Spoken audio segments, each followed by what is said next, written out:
अच्छा देखो, last class में हमने मज़ीद जो हम डेटा साइंस में हम पढ़ रहे थे, तो हमारे पास डिस्क्रिप्टिव स्टैटिस्टिक्स में कुछ और चीज़ें हमने कंप्लीट करी थी। और वो क्या करी थी हमने, हमारे पास हमने यहाँ पर representation of different data types को कंप्लीट कर लिया था। यानी कि हमने न्यूमेरिकल देखा था एक क्लास में जिसमें फ्रीक्वेंसी डिस्ट्रीब्यूशन टेबल था, और दूसरे में हमने कैटेगोरिकल डेटा देखा था, तो उसका भी लेक्चर देख लेना कैटेगोरिकल डेटा का। और अब यहाँ देखो हमारे पास, अब इसके बाद हमने जैसे स्लाइड में देखा था कि हमारे पास बहुत सारे मेजर्स थे, तो हमने अभी क्या देखा, हमने ग्राफ की बात करी, हमने चार्ट्स देखे, किस लिए कौन सा चार्ट कहाँ काम आता है, कौन सी रिप्रेजेंटेशन के लिए काम आता है, कौन सी टाइप का डेटा कहाँ पर लाई करना चाहिए, कहाँ पर देखना चाहिए, किस पे देखना चाहिए, और डिसीजन मेकिंग क्या होती है। इसी के आगे ही तुम्हारे पास चीज़ें अलग अलग हैं, लेकिन उससे हमारे पास कॉन्क्लूजन अलग अलग निकलेंगे। सही, तो अब यहाँ पर इसी कॉन्टीन्यूटी के साथ यहाँ पर तुम्हारे पास अगली चीज़ जो आती है वो क्या आती है तुम्हारी डिस्क्रिप्टिव स्टैटिस्टिक्स में, यानी कि कुछ डिसीजन मेकिंग करने में हमारे पास ये जो है मेजर्स ऑफ सेंट्रल टेंडेंसी, ये भी हेल्पफुल होता है। कैसे हेल्पफुल होता है, तो इसको हमें यहाँ पर देखना होगा। और ये तो पॉपुलर चीज़ें हैं, ये बिल्कुल बेसिक चीज़ें होती हैं, और ये हमेशा फर्स्ट ईयर सेकेंड ईयर में हर जगह तुमने पढ़ी होगी, और फर्स्ट यहाँ पर तुमने मैट्रिक में भी पढ़ी होगी। तो यहाँ पर देखो, मेजर ऑफ सेंट्रल टेंडेंसी असल में होता क्या है स्टैटिस्टिक्स में, तो ये 3 सेक्शंस होते हैं तुम्हारे पास मेजर ऑफ सेंट्रल टेंडेंसी। यानी कि हम किसी भी डेटा सेट का मीन निकालें, डेटा सेट की बात कर रहा हूँ, इसका मतलब एक कॉलम की बात कर रहा हूँ, पूरे डेटा सेट का कभी भी कुछ नहीं हो सकता। किसी भी चीज़ का, किसी भी कॉलम का मीन निकाल रहे हो, मीडियन निकाल रहे हो, मोड निकाल रहे हो, तो ये हमें कुछ बताएगा। सही, और कुछ बताएगा, सिर्फ बताएगा नहीं, आगे और चीज़ें प्रेडिक्टिव मॉडलिंग में भी ये हेल्पफुल होता है। सही, तो बहुत सारे एस्पेक्ट्स हैं, तो यहाँ पर हम एक एक करके देखेंगे। मीन मीडियन का एक साथ रिलेशन होता है, यानी कि ये न्यूमेरिकल डेटा पे ज़्यादा काम करता है। मोड जो है वो ज़्यादातर न्यूमेरिकल डेटा पे लाए नहीं करता। वो किस पे, वो कहाँ ज़्यादा बेस्ट अप्रोच है, वो है जब तुम्हारे पास कैटेगोरिकल डेटा हो। जब कैटेगोरिकल डेटा हो, ज़्यादातर तुम्हारे पास मोड वहाँ काम आ सकता है, लेकिन ऐसा नहीं है कि मोड नंबर्स पे ना काम आए, वहाँ पर भी काम आ सकता है। सही, तो यहाँ पर मेजर ऑफ सेंट्रल टेंडेंसी में क्या चीज़ें होती हैं, तो यहाँ पर देख लो, सबसे पहले तरीक़ेकार लिखा हुआ है कि भाई तुम मीन कैसे निकालते हो, तो ये तो बहुत ही पॉपुलर है। जैसे एवरेज निकालते हो, एवरेज को अगर निकालोगे तो तुम्हारे पास वो तुम्हारा मीन ही कहलाएगा। सही, तो यहाँ पर तुम्हारे पास क्या करना है, तुमने कोई भी है नंबर्स हैं उनका पूरा प्लस किया सबको, और डिवाइडेड बाय टोटल नंबर्स से डिवाइड करवा दिया। मीडियन क्या होती है, डेटा सेट की मिडिल वैल्यू, यानी कि तुम्हारे पास 6000 रिकॉर्ड्स हैं, तुमने पहले उसको असेंडिंग में या फिर डिसेंडिंग ऑर्डर में करना है, और फिर उसमें से बीच वाली वैल्यू निकाल लेनी। सही, तो इसको अभी यहाँ पर देखेंगे किस तरीके से हमारे पास डेटा की रिप्रेजेंटेशन के साथ, एग्जाम्पल के साथ समझेंगे कि भाई हमारे पास कैसे इन चीज़ों को किया जाता है, और कहाँ पर गलती, कहाँ हमारे लिए मीन ज़्यादा बेस्ट अप्रोच है, कहाँ मीडियन है, कहाँ मोड ज़रूरी होता है। और सबसे लास्ट देखो, the value that appears most frequently in data set. Data set का मतलब हमेशा याद रखो कॉलम। तो यहाँ पर देखो क्या है कि भाई बहुत ज़्यादा जो रिपीटेड वैल्यू होती है वो मोड कहलाती है। यानी कि मैं बोलूँ भाई मेरे पास एक कॉलम है कलर्स का, यानी कि टी शर्ट ये वाले कलर्स की ज़्यादा परचेज हो रही है, मैं एक डिसीजन लेना चाह रहा हूँ कि कौन सी ज़्यादा टी शर्ट रखनी चाहिए, कौन से कलर की, तो एक डिसीजन मेकिंग है। तो वो कैसे लूँगा, मैं मोड लगा दूंगा उस पर, तो मुझे मिल जाएगा कि कौन सी ज़्यादा मोस्ट फ्रिक्वेंट वैल्यू है मेरे कॉलम में, तो वही ज़्यादा आगे मैं बिज़नेस में क्या करूँगा, भाई हाँ ये वाली टी शर्ट ज़्यादा सेल हो रही है तो मैं इसको रखूँगा। तो क्या हुआ, कैटेगोरिकल वेरिएबल पे लग रहा है, नंबर्स पे नहीं लग रहा। हाँ, कहीं हमें नंबर्स पे भी लगाते हैं, आगे इसमें देखेंगे एग्जाम्पल में।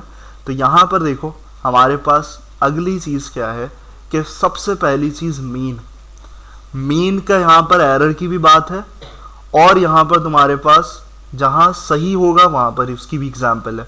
तो दो तुम्हारे पास पिक्चर्स नज़र आ रही हैं।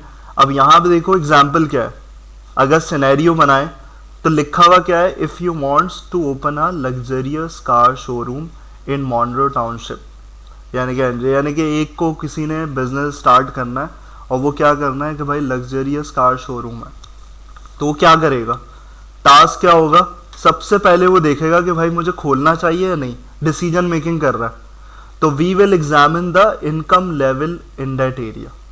तो क्या देखना पड़ेगा कि भाई डेटा सेट निकलवाओ और ये देखो कि भाई यहाँ पर इनकम लेवल कितना है इस एरिया के अंदर। अगर इनकम लेवल ज़्यादा हुआ लोगों का तो क्या होगा, हम शोरूम खोल सकते हैं, लेकिन इनकम लेवल अगर नहीं हुआ, कम है, तो इसका मतलब है भाई हमारे, अब क्या है कि मैं एक एक वैल्यू को देखूंगा। अब गेम है सारा मेजर ऑफ सेंट्रल टेंडेंसी का। मैं एक एक वैल्यू को देखूंगा कि भाई रॉब ये है, इसकी ये है, ये तो छोटा सा डेटा सेट है ना, हमने जैसे उठाया हुआ अभी कर रहे थे 6000 10,000, तो उसमें क्या करेंगे हम। तो यहाँ पर तुम्हारे पास अगर एक एक वैल्यू को देखने बैठा तो मैं तो पूरा टाइम ही लग जाएगा। तो वहाँ आएगी कहानी तुम्हारी measures of central tendency. Average value क्या बताती है कि यहाँ पर तुम्हारे पास इससे ज़्यादा हो सकती है और इससे कम हो सकती है, यानी कि एवरेज लाई हमारे पास इतना कर रहा है। तो अगर मैं यहाँ पर बोलूँ तो देखो इसमें एवरेज निकला हुआ है, कितना निकला हुआ है। अगर इस डेटा सेट की बात करें तो यहाँ पर देखो तुम्हारे पास इनकम लेवल का एवरेज आ गया 6250। क्या डिसीजन होना चाहिए बताओ, जो हमारा ये था खोलने का डिसीजन, तो हम क्या लेंगे, क्या डिसीजन लेंगे। हमें एवरेज वैल्यू ये नज़र आई, यानी कि हमने मीन निकाला इस कॉलम का डेटा सेट का, और हमारे पास हमें गेट हुआ यार 6250 इनकम लेवल आ रहा है डॉलर। तो क्या मुझे लग्जरियस कार शोरूम खोलना चाहिए, नहीं खोलना चाहिए। क्यों, क्योंकि भाई इतनी कम अमाउंट है, बहुत मोस्टली लोग, इसका मतलब है मैं ये प्रेडिक्ट कर सकता हूँ, बोल सकता हूँ कि बहुत सारे लोगों की यही है। एवरेज का मतलब है बहुत सारे, यानी कि एवरेज निकल के आया, इसका मतलब है वैल्यू यहीं आसपास सारी घूम रही होंगी पूरे कॉलम में। बात क्लियर है भाई, कॉलम के अंदर सारी वैल्यूज आसपास इसकी इर्द गिर्द घूम रही होंगी। लेकिन उसके अपोजिट देखो, मैंने डिसीजन मेकिंग कर ली, ये तो सही है पहली पिक्चर। दूसरी पिक्चर में देखो क्या है, दूसरी पिक्चर में सारी वैल्यूज सही हैं। एक तुम्हारे पास क्या है, एक बंदा ऐसा है जिसकी इनकम लेवल क्या है, कितनी जा रही है, out of the context 10 million, यानी कि इसको बोलते हैं डेटा साइंस की ज़बान में आउटलायर। आउटलायर का मतलब क्या होता है, एक्सट्रीमस वैल्यू। तो ये हमारे डिसीजंस को डिस्टर्ब करती हैं, यानी कि मोस्टली हो तो सही है, लेकिन 10 का रेशो 1 है, बराबर चल रहा है, और 1 का रेशो अलग जा रहा है, तो उसका एवरेज भी हमेशा क्या होगा, गलत आएगा। देखो एवरेज क्या दे रहा है, 1.43 मिलियन। इसका मतलब है भाई ये एवरेज सही नहीं है। डेटा सेट में वो कैलकुलेट करके तो दे रहा है, मेरे पास बाकी सारे एवरेज क्यों 1.43 दे रहा है, क्योंकि हमारी एक भी वैल्यू ज़्यादा होगी, दो भी होंगी, तो हमेशा क्या होगा हमारे पास यहाँ आउटलायर। अब ऐसा हरगिज़ नहीं है कि हमेशा तुम बोलो कि एक्सट्रीम आ रहा है एवरेज तो आउटलायर होगा, उसको चेक करना पड़ता है कि भाई ज़्यादातर रिपीटेशन ऐसी हो रही है डेटा में। यानी कि मैं बोलूँ, अगर मैं बोलता यहाँ पर 5 लोग ऐसे थे जो 1 मिलियन 5 मिलियन 2 मिलियन कमा रहे थे, और 5 थे ऐसे, तो हमेशा एवरेज सही आता। लेकिन यहाँ क्या है, यहाँ 10-7 एक रेशो में चल रहे हैं, 6 एक रेशो में चल रहे हैं, और एक क्या है, एक बिल्कुल अलग दिशा में जा रहा है। तो इसका मतलब क्या है कि भाई ये जो है ये क्या कहलाएगा, इसका मतलब है ये जो डिसीजन लूँगा अगर इसके बिहाफ पे, तो मैं गलत खोल रहा हूँ। मैं अब अगर इस डेटा सेट के बिहाफ पे मैं कर रहा हूँ, डिसीजन ले रहा हूँ, तो वो डिसीजन मेकिंग मेरी क्या होगी, मेरी होगी बैड डिसीजन। जो यहाँ पर लिखा हुआ है कि अगर हम डिसीजन लें सेकंड डायग्राम के हिसाब से, तो क्या होगा, वो बैड डिसीजन हुआ। लेकिन अगर फर्स्ट सिनेरियो है, ये वाला सिनेरियो, तो सही है। बात क्लियर है भाई। तो यहाँ पर मेजर ऑफ सेंट्रल टेंडेंसी का मोटिव ये है कि भाई डेटा है तो डेटा खुद कुछ नहीं बताएगा, हमें गेट करना पड़ेगा कि हाँ आया कि हमारे पास क्या पॉसिबिलिटी है कि करने की। बात क्लियर हो रही है भाई। तो यहाँ पर तुम्हारे पास इसमें मीन का काम ये वाला हमारे पास मौजूद है कि किस तरीके से हम मीन निकालते हैं और मीन क्या कर सकता है। तो तुम्हारे पास कुछ भी टास्क हो सकता है तुम्हारा, तुम्हें कुछ भी एग्जामिन करना हो, कोई भी चीज़ ऐसी करनी हो, तो तुम हमेशा क्या करोगे, उसको उसकी समरी निकालोगे। तो ये क्या है, समराइजेशन है। अभी जो हम पहले 2 क्लासेस में देख रहे थे वो क्या थी, विजुअलाइजेशन, डेटा को विजुअलाइज करके देख रहे थे तो उससे हमें कुछ गेट हो रहा था, और अब समराइज करके देख रहे हैं तो उससे हमारी कुछ चीज़ें कंक्लूजन हम निकाल सकते हैं। सही। तो यहाँ पर तुम्हारे पास, तुमने अभी तक जो मैट्रिक स्टैटिस्टिक्स ये सब पढ़ा होगा उसमें ये सारी चीज़ें, इसकी डिस्कशन तो होती ही नहीं है कि मीन निकल गया बस सही है, ख़त्म बात। लेकिन ये जो है ये तुम्हारी डेटा साइंस से रिलेटेड बात है, एक्सट्रीमिस्ट वैल्यू। तो ये कभी कभार डेटा को डिस्टर्ब कर रही होती है, और यहाँ पर तुम्हारे पास कभी जो है वो तुम इसको निकालोगे नहीं, रखोगे अपने पास। सही। तो यहाँ पर तुम्हारे पास इसके अंदर मीन के अंदर हमारे पास ऐसे होता है, और मीडियन में क्या होता है, एक साथ इसको पहले समझ लो, फिर उसके बाद कोड में देख लेंगे कि कोड में हमारे पास कैसे होता है किसी भी कॉलम के ऊपर। तो in this example median be good choice to make the decision. तो अब बात हुई कि भाई मीन, अगर ये वाली एग्जाम्पल थी, हम इसको लेके चल रहे हैं, ये हो गया फ्लॉप, यहाँ पर ये एक्सेप्ट हो गया, यहाँ पर ये, अब मीन यहाँ डेटा सेट पे फ्लॉप हो गया। तो अब ऐसा नहीं है कि मैं क्या करूँ, मैं आउटलायर, मुझे पता चल गया डेटा साइंस में आउटलायर का कॉन्सेप्ट है तो मैं इस वैल्यू को हटा दूँ, ऐसा नहीं करूँगा। भाई मेरे पास दूसरे भी तो मेजर्स ऑफ सेंट्रल टेंडेंसी मौजूद हैं, तो मैं मीन की जगह अगला लेकर जाऊँगा, कौन सा। तो इससे ज़्यादा बेस्ट अप्रोच, यानी कि ऊपर लेवल किसका होता है, मीडियन का होता है, यानी कि वो हमेशा ऑर्डर में रख के चेक करता है, वो एवरेज की बेस पे तो चेक ही नहीं कर रहा। अब देखो वैल्यू भले एक्सट्रीमिस्ट हो लेकिन वो इंक्लूडेबल नहीं होगी कभी भी। क्यों नहीं होगी, क्योंकि मीडियन को काउंट करने का तरीका अलग है, कैलकुलेट करने का तरीका अलग है। क्या है उसका तरीका, कि भाई जो भी डेटा है उसको पहले क्या कर लो, असेंडिंग ऑर्डर में कर लो। असेंडिंग ऑर्डर में हो जाए तो क्या करो, मिडिल वैल्यू को लो और वही तुम्हारा मीडियन। सही। तो यहां पर तुम्हारे पास कितने थे, 7 थे, यानी कि तुम्हारे पास यहां पर ऑड नंबर्स हैं। ऑड नंबर्स अगर हुए तो मैं बीच वाली वैल्यू उठा लूंगा, 3 इधर 3 इधर, 20 वाली वैल्यू उठाई और यही मेरा मीडियन। दूसरे केस में अगर इवन हुए तो क्या करेगा, इवन में क्या है, इवन में तो 1 मिलेगी नहीं, तो दोनों को लिया और दोनों का एवरेज निकाल लिया। क्या मतलब एवरेज, वही मीन वाला फॉर्मूला, दोनों को प्लस किया डिवाइडेड बाय 2। बात क्लियर हो रही है। तो यहाँ पर ये जो मीडियन तुम्हें दे रहा है ये सही रिजल्ट दे रहा है, यानी कि इसके बिहाफ पे अगर करोगे तुम तो तुम्हारे पास, तुम्हें अब पता चल जाएगा कि भाई नहीं अभी भी मैं नहीं खोल सकता। बात क्लियर हो रही है। तो अगर इसके बिहाफ पे भाई 7500 देखा और 7000 देखा तो तुम्हारा डिसीजन अब भी यही होगा जो पहले वाले से था, ये वाले से, यानी कि इस डायग्राम में जो डिसीजन तुम ले रहे थे वही डिसीजन अब इसमें भी ले पा रहे हो। उसका रीज़न क्या है, क्योंकि तुमने मीन की जगह मीडियन को देखा। तो हमेशा ये होती है हमारी प्रायोरिटी कि जब हम मीन कैलकुलेट कर रहे हैं तो मीन पे नहीं बनाते डिसीजन, आगे हम देखते हैं कि हमारा मीडियन क्या दे रहा है। बात क्लियर हो रही है। तो मीन और मीडियन दोनों कैलकुलेट करते हैं और उसका डिफरेंस हमने डायग्राम से देख लिया। तो यहाँ क्या करते हैं, अब यहाँ पर आते हैं, मोड का अलग कॉन्सेप्ट है तो मोड को अलग रख के चलते हैं, और इन दोनों की नंबर्स पे बात होती है। तो यहाँ पर हमें कैसे करना है, इसके लिए आर के अंदर फंक्शन मौजूद है, सिंपल। मोड के लिए मेन चीज़ है, फंक्शन भी नहीं है, वो भी खुद करना पड़ता है। तो यहाँ पर मीन और मीडियन हमारे पास मौजूद है। तो देखो हमारे पास यहाँ पर वही चीज़ है। सबसे पहली चीज़ क्या करेंगे, वही 2 काम करेंगे मेन, कि भाई सबसे पहले लोड कर लिया हमने डेटा। डेटा को लोड करने के बाद हमारे पास यहाँ पर हम दोबारा आए और यहाँ देखो आप क्या कर रहे हो, यहाँ पर जो मीन का फंक्शन लगा रहे हो ना, ये जो तुम्हारे पास रखा हुआ है, एक वेरिएबल बनाकर यहाँ पर तुम कौन सा फंक्शन यूज़ कर रहे हो, मीन का फंक्शन यूज़ कर रहे हो। और क्या करना है, सिर्फ जो भी कॉलम चाहिए उसको तुमने रखना है और वो तुम्हें उसका मीन निकाल के दे देगा।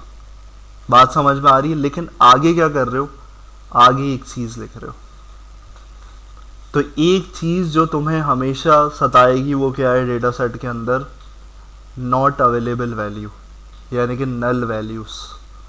डेटा सेट में हमेशा जो बड़े बड़े डेटा सेट होते हैं वहाँ पर नल वैल्यूज़ प्रेजेंट होती हैं, यानी कि वो मिस्टेकनली हो, खाली छुट गई हो या फिर छोड़ा हुआ हो, बहुत सारी हो सकती हैं।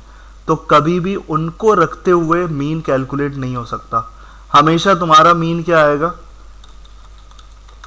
अगर तुम नल वैल्यूज़ के साथ मीन को कैलकुलेट करोगे तो वो ऐसे करेगा, कहीं नल वैल्यूज़ है तो वो क्या करेगा, N A plus N A, मिसाल के तौर पर 2 नल वैल्यूज़ थी तो क्या करेगा, ये भी प्लस करेगा, और आगे मिसाल के तौर पर 25 है, 85 है, और यहाँ डिवाइडेड बाय क्या करेगा, 4, 4 वैल्यूज़ हैं, आंसर हमेशा क्या आएगा, ये आएगा। इसका मतलब है तुम्हारा मीन कभी आएगा ये।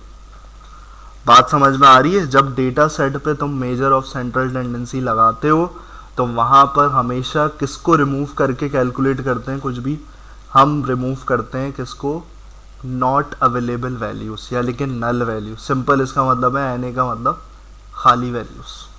सही, तो उसके लिए देखो क्या लिखा हुआ है, यहाँ लिखा हुआ है N A dot R M, remove, यानी कि नल को रिमूव करना है तो उसकी क्या ली हुई है, ट्रू, यानी कि भाई हाँ रिमूव करना है ताकि हमारे पास रिजल्ट सही आए। सही, बात क्लियर हो रही है भाई? तो यहाँ पर सिर्फ अगर इस लाइन को चलाओगे तो इसका मतलब है भाई तुम्हारे पास ये मीन एग्ज़ाम स्कोर के अंदर तुम्हारा मीन कैलकुलेट होकर आ गया। अब तुमने क्या करना है, प्रिंट करना है, प्रिंट किया, पेस्ट, पेस्ट किस लिए यूज़ किया हुआ है, कॉन्कैटिनेशन के लिए। जैसे हम प्लस लगा के करते थे वैसे ही हमने यहाँ पर लिखा टाइटल और कॉमा दे के हमने वेरिएबल भी देना है, तो ये दोनों काम प्रिंट के अंदर नहीं हो सकते, वो एरर देगा तुम्हें। तो उसके अंदर मज़ीद पेस्ट का फंक्शन यूज़ करना है और तुमने क्या करना है, उस वैल्यू को लेके आ जाना है यहाँ पर। तो यहाँ तुम्हारे पास देखो नीचे तुम्हारे पास क्या आ रहा है, तुम्हारे पास आ रहा है यहाँ पर mean of exam score column 67.2356। अब बताओ इस पे क्या डिसीजन ले सकता हूँ, ऐसा सवाल क्या हो सकता है। मिसाल के तौर पर हमें क्या करना था, हमें अपने स्कूल की चीज़ों को सही करना है, यहाँ की एग्जाम्पल है ना, तो डिसीजन मेकिंग है, मेजर ऑफ सेंट्रल। अब मीन को लेके क्या करेंगे, लेट के घूमते रहेंगे, तो इससे कोई डिसीजन बनाना है ना। 67 आ रहा है, इसका मतलब है बहुत सारे बच्चों का डिसीजन हमारे पास यही बन रहा है कि भाई ये 67 स्कोर ही कर रहे हैं एग्ज़ाम में, तो ये क्या बेस्ट स्कोर है, बताओ ज़रा। ये हमारे पास हम जो रियल लाइफ में देखें तो ये बेस्ट स्कोर नज़र आ रहा है हमें, मेजर ऑफ सेंट्रल टेंडेंसी जो हमें बता रही है। बताओ भाई अरमान, एक तो मोबाइल रख दिया करो, बेस्ट स्कोर आ रहा है 67। भाई बेस्ट स्कोर क्या होता है रियल लाइफ में, कितनी परसेंटेज मांगते हैं अब्बा अम्मा, 80-90 मांगते हैं ना। तो यहाँ मीन का मतलब क्या है, एवरेज निकाला है ना। तो मैं ये कह रहा हूँ भाई स्कूल में परफॉर्मेंस इसका मतलब है सही नहीं है, यानी की इनसाइट्स क्या निकले कि हमें और इम्प्रूवमेंट की ज़रूरत है, डिसीजन मेकिंग। सही, तो डिसीजन मेकिंग इसका मतलब है सही नहीं है भाई इसका। जैसे बैट्समैन का एवरेज रन रेट कम आ रहा है, तो यही चीज़ है। तो यहाँ पर तुम्हारे पास इसका मतलब है भाई प्लेयर नहीं है सही, तो यहाँ तुम्हारे पास इसका मतलब है तुम कर रहे हो प्रेडिक्ट कि डिसीजन मेकिंग ले रहे हो, नहीं भाई ये स्कोर सही नहीं है। या तो पेपर सही नहीं है, पेपर हार्ड आ रहा है, पेपर पे हम इम्प्रूवमेंट कर सकते हैं, जो हम पेपर बना के दे रहे हैं वो ज़्यादातर बच्चे गेट ही नहीं कर पा रहे, या सब फेल हो रहे हैं, सब 67 ही ले रहे हैं, और ये इम्प्रूव हो सकता है। तो बहुत सारी चीज़ें की इनसाइट तुम अपने सिनेरियो के हिसाब से निकाल सकते हो। अब मुझे बताओ अगली चीज़ क्यों करने की ज़रूरत पड़ेगी, मीडियन पे मैं क्यों जाऊँगा, बताओ। मैंने एग्ज़ाम स्कोर निकाल लिया, कहानी ख़त्म हो गई, मैं इसी पे की इनसाइट बना लूँ, अब मीडियन क्यों निकालूंगा, बताओ इसका रीज़न। इतना जो समझा के आया हूँ, मीडियन क्यों नीचे मैं मीडियन क्यों कैलकुलेट कर रहा हूँ, जब मुझे ये पता चल गया, मैंने की इनसाइट निकाल ली है। की इनसाइट क्या निकाल ली है कि भाई यहाँ पर बच्चों की परफॉर्मेंस सही नहीं है, मैं यहाँ पर क्या करूँ, मैं यहाँ पर डिसीजन ले लूँ कि भाई एग्ज़ाम स्कोर का मसला हो सकता है, कुछ भी हो सकता है, एग्ज़ाम में जो सवाल दिए जा रहे हैं वो सही नहीं दिए जा रहे, आसान दिए जाएं और तो और ज़्यादा अच्छी इम्प्रूवमेंट हो जाएगी। सही, लेकिन मैं मीडियन को क्यों देखूंगा, बताओ।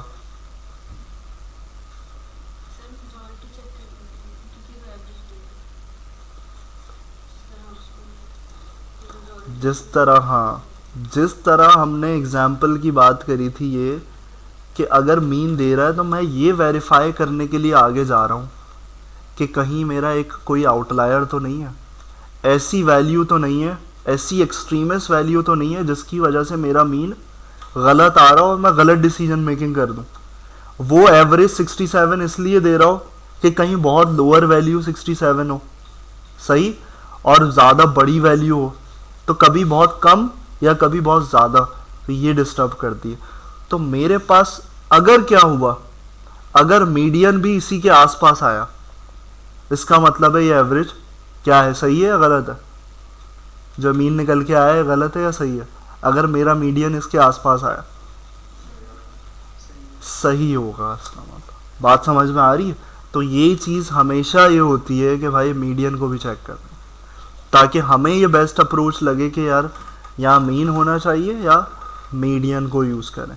तो अगर यहाँ पर इसको हम एग्जीक्यूट करते हैं तो यहाँ देखो क्या हुआ, क्या दे रहा है मीडियन, यानी कि फॉर्मूला को सोच के बनाया हुआ है। वो मिडिल वैल्यू जो एक्सट्रैक्ट करने का है या एवरेज का है, दोनों चीज़ें स्टैटिस्टिक्स में सोच के बनाई हुई हैं, कुछ रीजंस के बिहाफ पे बनाई हुई चीज़, वो गलत नहीं होगा कभी भी।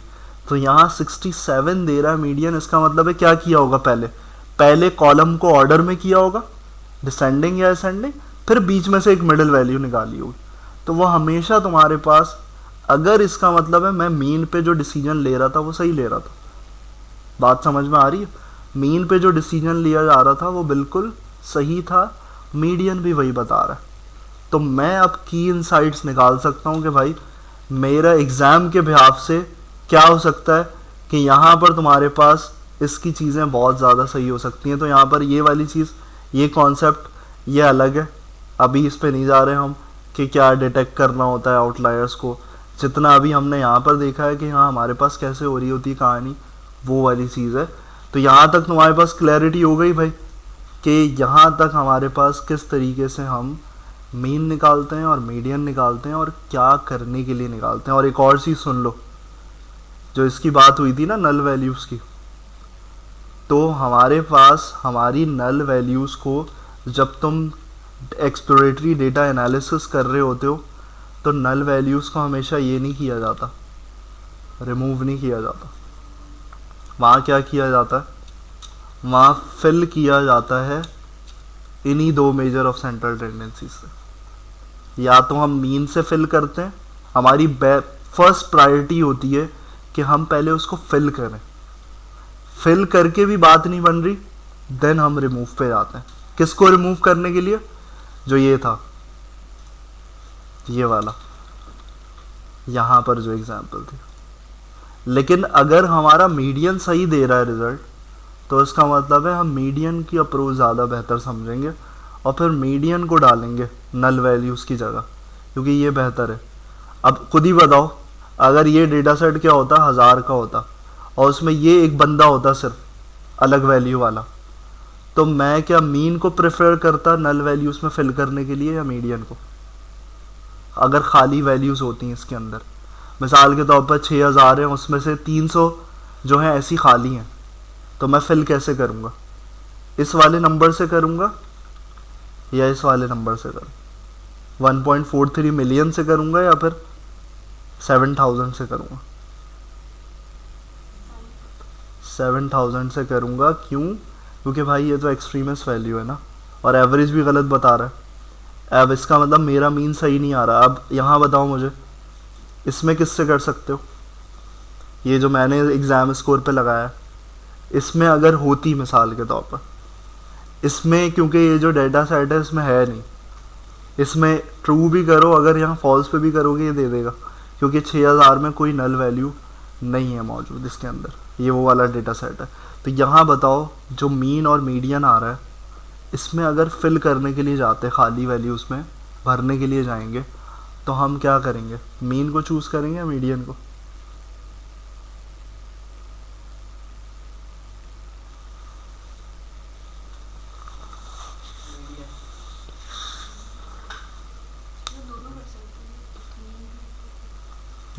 दोनों कर सकते हैं ना भाई।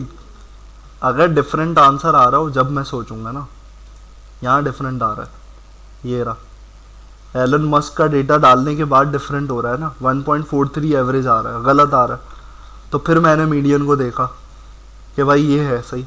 एलन मस्क का क्योंकि वैल्यू 10 मिलियन है, उसको कर ही नहीं रहा, वो मिडिल वैल्यू को देख रहा है। तो हमेशा ये प्रायोरिटी रखूँगा। लेकिन यहाँ क्या हो रहा है, यहाँ मेरा इसका मतलब है एवरेज भी सही आ रहा है, और ये यानी कि यहाँ पर ऐसे कोई ज़्यादा आउटलायर्स ऐसे है नहीं जो डिस्टर्ब कर रहे हैं, सही।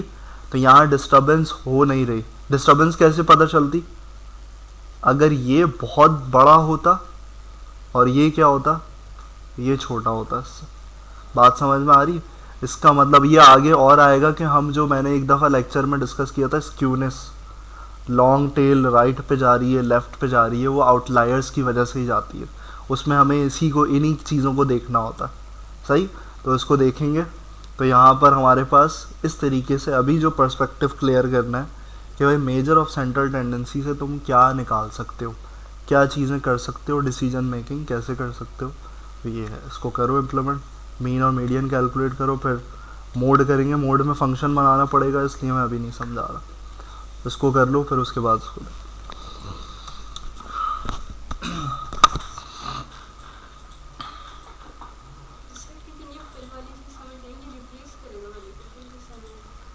रिप्लेस नहीं करेगा।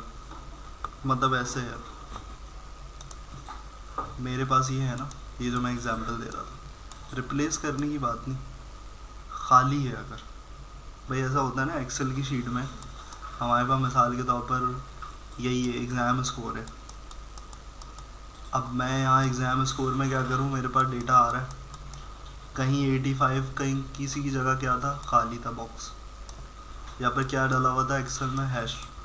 इसका मतलब है ही, या तो एंट्री गलत हुई है या कुछ। तो अब इसका मतलब है, जब भी हम रिमूव कर रहे थे इसको, यहाँ हम रिमूव करके मीन को कर रहे हैं कैलकुलेट। क्यों, उसका रीज़न बताया कि नल वैल्यूज़ होगी, खाली अगर होंगी, खाली को प्लस करवाओगे तो क्या रिजल्ट आएगा, खाली ही देगा, कभी भी मीन नहीं। तो ये मतलब है कब करना होता है, कुछ सिचुएशंस होती हैं, तो वहाँ पर हमें बजाय इसके हम पूरे रिकॉर्ड को रिमूव करें, हम क्या करते हैं, इसको भर देते हैं। और ख़ाली जगह को भरना ज़्यादा बेहतर होता है, बजाय उसको क्या करो, क्योंकि इसके साथ साथ तुम्हारे जो बाकी फिल हुए हैं वो भी तो जा रहे हैं, वो कहीं बेस्ट दे सकते थे, लेकिन तुमने इसकी वजह से पूरी रिकॉर्ड उड़ा दी। तो वो रिकॉर्ड उड़ाना प्रेफरेंस नहीं होती, वो होता है कि हम इन्हीं फिलर्स को यूज़ करते हैं। मीन, क्योंकि यही चीज़ें कुछ हमें बता रही हैं, तो यही बेहतर होती हैं डालना। तो खाली जगह पे सेल के अंदर हम फिल करते हैं, लेकिन वो बता रहा था तरीका कि कैसे फिल करते हैं, मतलब क्या देख के फिल करते हैं, मीन फिल करेंगे आया कि मीडियन फिल करेंगे। अभी मैंने जैसे बताया, मीन अगर 1.43 फिल कर दोगे उस एग्जाम्पल में, गलत होगा, आउटलायर था वो और तुम्हारी परफॉर्मेंस गलत हो जाएगी, आगे जो भी करने जा रहे हो सब गलत है, मतलब डेटा साइंस के पर्सपेक्टिव से। मीडियन जो है वो सही था, लेकिन यहाँ क्या है, यहाँ दोनों कर सकते हो अगर खाली होती, सही। करो भाई इसको ज़रा अपने डेटा सेट पे, और फॉल्स करके भी देखना है, N A dot R M is equals to false, तो उसका मतलब है वो एन ए को इंक्लूड कर देगा, तो रिजल्ट एन ए में ही आएगा। जल्दी क्या, नाखून में से मैल निकाल लो, जल्दी करो ना, पता नहीं क्या हो गया, उस्मान कूदने लगा। उस्मान तो साथ साथ नींद भी पूरी कर रहा होता सुनने के साथ।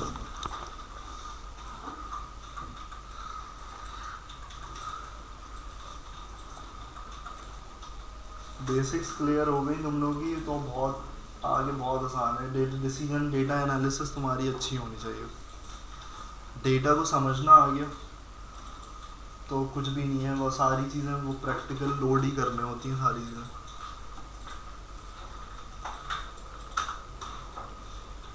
असल होता है डेटा को सही करने का गेम, डेटा को कैसे गेट कर रहे हो, एनालाइज कैसे कर रहे हो, समझना कैसे है, तो वो चीज़ें ज़्यादा बेटर।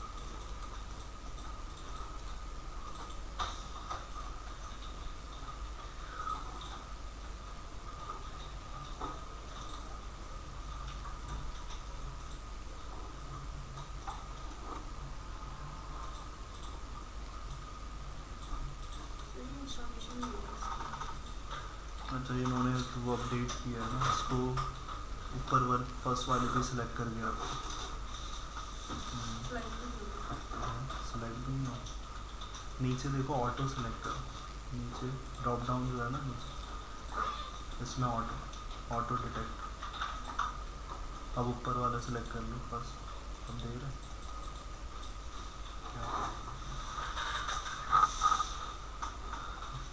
तो सही है।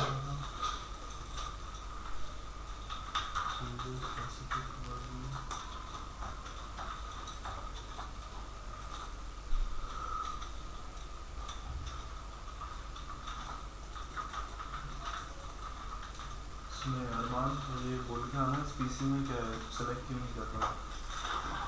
कौन सा है? तीसरा पीसी बोलो, फैकल्टी। हाँ नेटवर्क फैकल्टी के साथ वाला तीसरा पीसी, इसमें देखने क्या